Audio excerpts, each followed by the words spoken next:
Donc, bonjour mes frères et sœurs, et ce matin, nous commençons l'épître de Jean, la deuxième épître de Jean, et nous allons ensemble regarder euh, ce livre qui ressemble d'assez proche la première épître de Jean.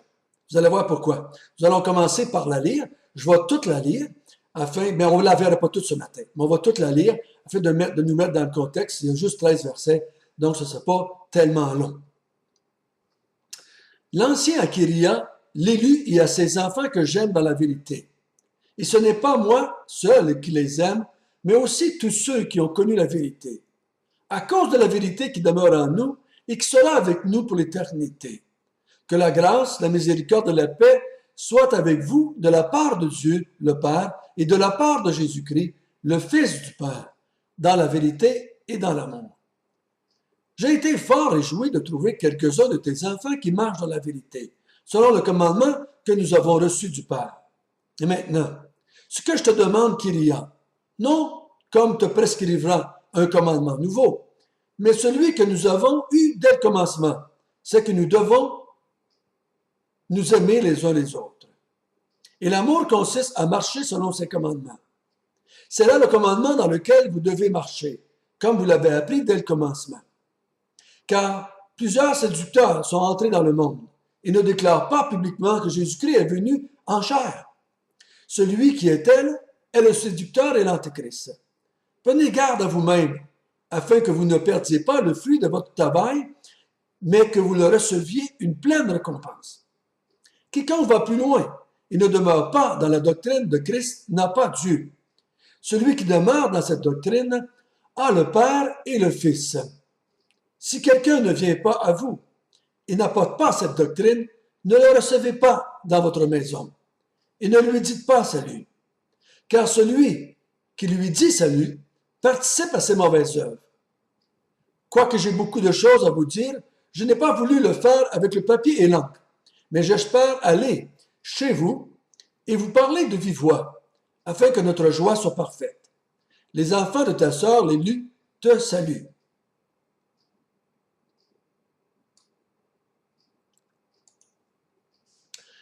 Donc, vous avez pu voir que ce livre ressemble assez proche à ce qu'on a vu dans la première épître.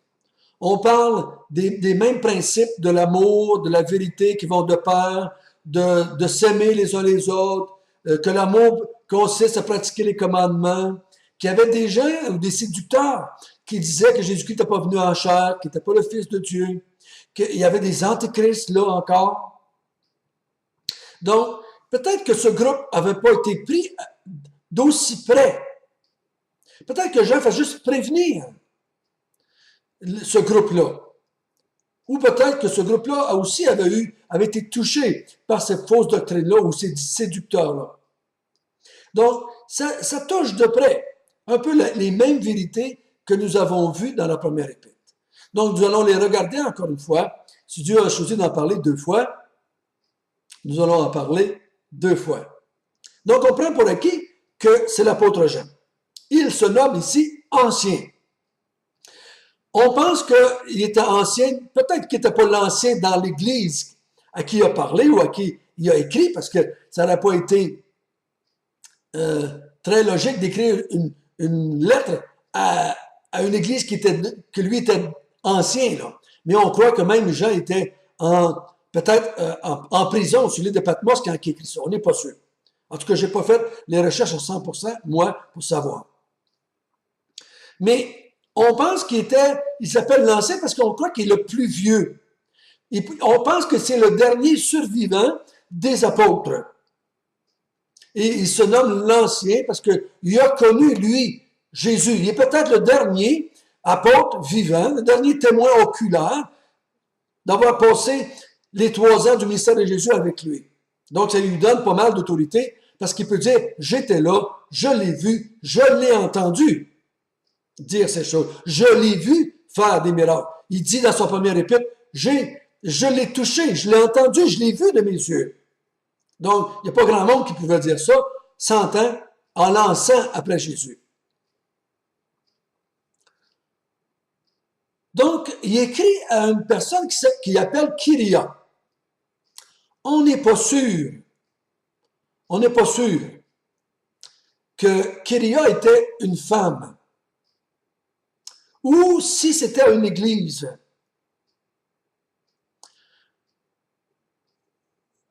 Dans ce temps-là, vu que les persécutions étaient très fortes, on donnait des noms fictifs à des personnes à qui on écrivait une lettre.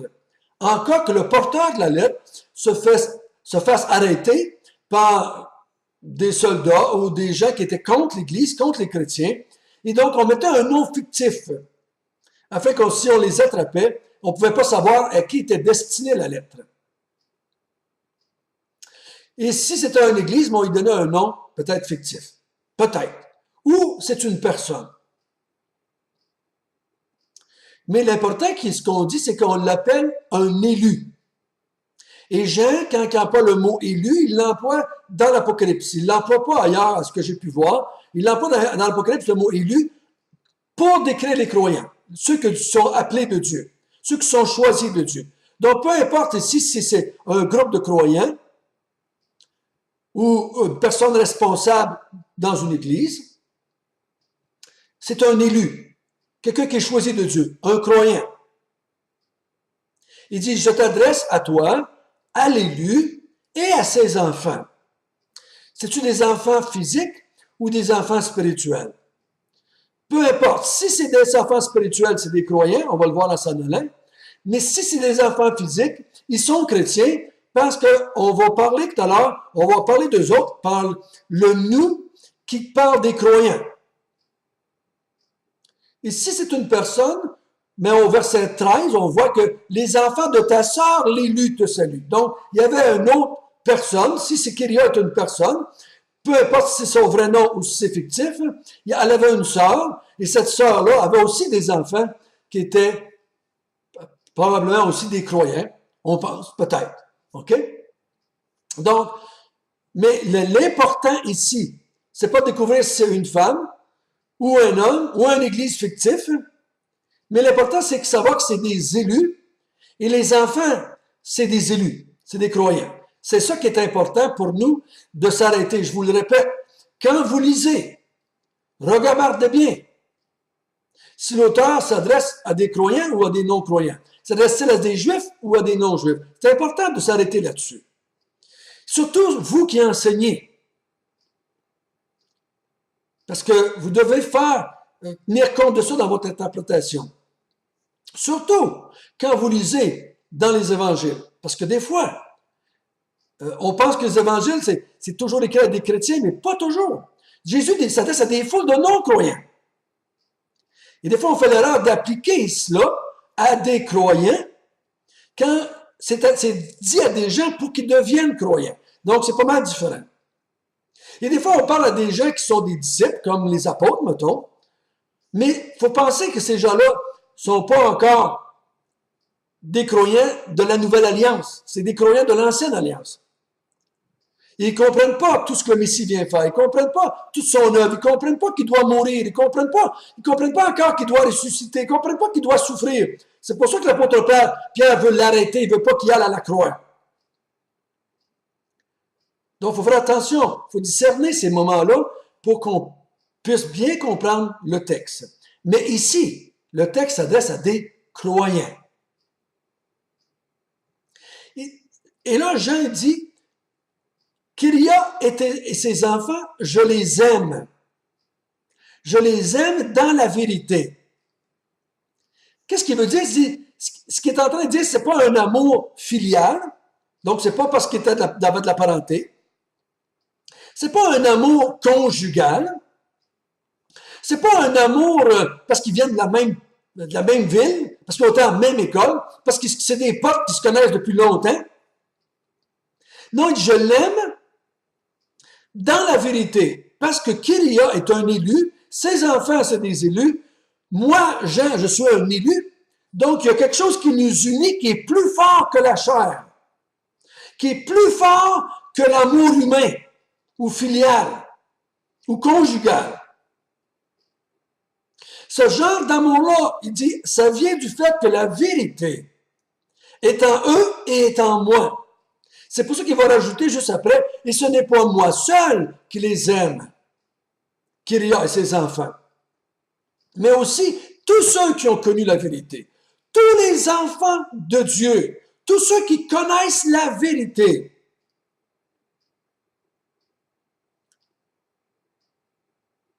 Ont un amour les uns pour les autres. Moi, je vous dis, c'est impossible qu'il n'y ait pas d'amour entre les frères et sœurs. Impossible. Je ne suis pas en train de dire que maintenant, les frères et sœurs n'ont pas aucun problème entre eux. Il y a de l'amour les uns pour les autres. La comparaison ici, c'est pas la comparaison entre l'amour de deux chrétiens ou d'un chrétien envers un autre chrétien. C'est, Jean est en train de dire, le monde vous hait. Les chrétiens vous aiment. Ceux qui aiment les chrétiens, c'est des chrétiens, parce qu'il dit, le monde vous hait. Et Jésus n'a-t-il pas dit qu'à vers la fin des temps, que l'Église sera haïe du monde entier, de toutes les nations. Donc le monde a de la haine pour Christ et pour ses élus. Les enfants ont de l'amour pour Christ et pour ses élus.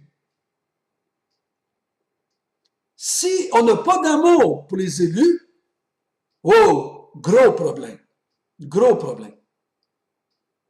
Mais il dit, je les aime et tous les chrétiens les aiment. Au verset 2, à cause de la vérité qui demeure en nous. La vérité, c'est une personne. Christ est en Kyria, Christ est dans les enfants de Kyria, Christ est dans les autres croyants, Christ est en Jean, et tous cette unité-là, les uns avec les autres. C'est pour ça que Jean, quand Jésus a prié dans l'évangile de Jean, il dit, Père, je te prie qu'ils deviennent un, comme nous sommes un. Nous sommes un, les uns avec les autres. Moi, je crois personnellement que l'unité entre les croyants, c'est plus fort que l'unité qu'il y a entre deux conjoints. Bien, si les deux conjoints sont chrétiens et ont cette unité-là, c'est bien sûr. Mais deux conjoints qui ne sont pas croyants, ou un conjoint qui serait avec un conjoint non croyant, leur unité est moins grande et moins forte que l'unité que j'ai, moi, avec les croyants. Si c'est la première fois que vous entendez ça, prenez le temps de le mâcher, prenez le temps de le digérer, prenez le temps de méditer, et vous allez voir que c'est une vérité que Jésus-Christ a annoncée. Donc, Jean dit, je l'aime, Kyria. Je l'aime, les enfants de Kyria. J'aime les autres enfants de Dieu. Et les autres enfants de Dieu m'aiment. Pourquoi? Parce que la vérité demeure en nous. Et là, il dit à la fin du verset 2, et qui sera avec nous pour l'éternité. Qui sera avec nous pour l'éternité? C'est la vérité. Et là, il parle de ce Jésus qui est la vérité, qui va être avec nous pour l'éternité. La vérité, c'est une personne, n'oubliez jamais ça. C'est pas un ensemble de données. La vérité, c'est pas un livre. La vérité, c'est pas un credo d'église. La vérité, c'est une personne. Jésus a dit, je suis la vérité. C'était un point tournant ça, dans ma vie quand je me suis converti. J'avais dit à l'homme qui m'a parlé de l'Évangile la première fois, il dit, comme ça, vous autres les baptistes, vous avez la vérité. Il dit non. Si tu veux trouver la vérité, François, trouve une personne qu'on appelle Jésus. Si tu trouves Jésus, tu vas avoir trouvé la vérité. Et ça a fait tellement de sens dans ma vie. Tellement de sens dans ma vie. Ça m'a attiré vers cet homme-là qui me parlait de la vérité, qui était une personne, qui était qui comprenait assez bien pour dire que lui n'était pas la vérité. Lui n'était pas le proclameur de toute vérité, mais qui connaissait une personne qui avait dit qu'il était la vérité, qui s'appelait Jésus. Verset 3, que la grâce, la miséricorde, la paix soit avec vous de la part de Dieu, le Père, et de la part de Jésus, le Fils du Père, dans la vérité et dans l'amour. Je crois personnellement qu'il est en train de faire une salutation, ce qui était assez commune, mais qui a beaucoup de sens pour nous. Il dit que la grâce, la miséricorde et la paix soient avec vous, parce que vous êtes en Dieu et en Christ, le Fils du Père, dans l'amour et dans la vérité. L'amour qu'il y a entre le Père et le Fils, et le Père et le Fils et nous, ses enfants, il y a un amour qui est mutuel, là, et il y a une vérité qui nous unit, qui est la personne de Jésus-Christ. Cette union-là, cette vérité-là et cet amour-là donne grâce, miséricorde et paix. Grâce, miséricorde et paix ne vient pas de ce monde, ne viennent pas des circonstances de ce monde. Même si vous prierez, priez que Dieu change toutes les circonstances de votre vie. Si j'avais le pouvoir de vous emmener dans une place parfaite où il n'y a aucun problème humain, vous n'auriez pas plus la paix, pas plus l'amour, pas plus la miséricorde, parce que ça ne vient pas du monde, ça vient de deux personnes, le Père et le Fils. Étant en communion avec le Père et le Fils, j'ai la grâce, j'ai la paix et j'ai l'amour.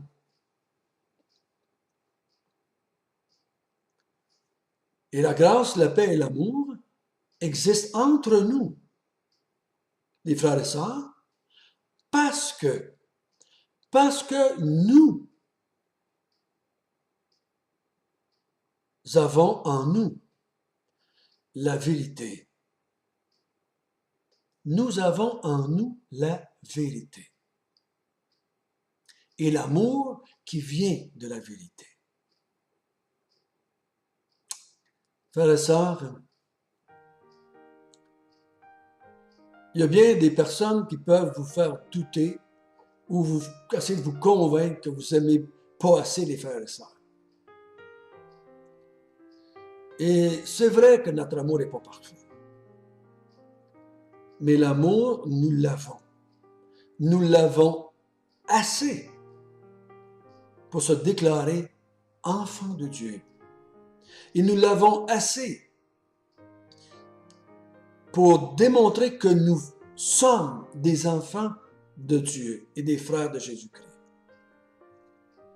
Quand Jésus-Christ regarde dans vos cœurs et quand il regarde dans mon cœur et voit assez d'amour pour lui et pour Dieu pour déclarer, François, c'est mon enfant. C'est un de mes élus. C'est plus important que lui voit ça en moi que vous le voyez en moi. Notre Père du ciel, merci. Merci que tu nous aimes. Merci que cet amour-là est en nous. Merci que la vérité est en nous. Merci que nous aimons les frères à cause de Dieu, à cause de Jésus-Christ, le Fils de Dieu qui est en nous, à cause de la grâce, de la paix et de la miséricorde qui habite en nous. L'apôtre Paul avait bien dit, notre Dieu, toutes les richesses de Dieu sont en Christ et Christ est en nous. Gloire à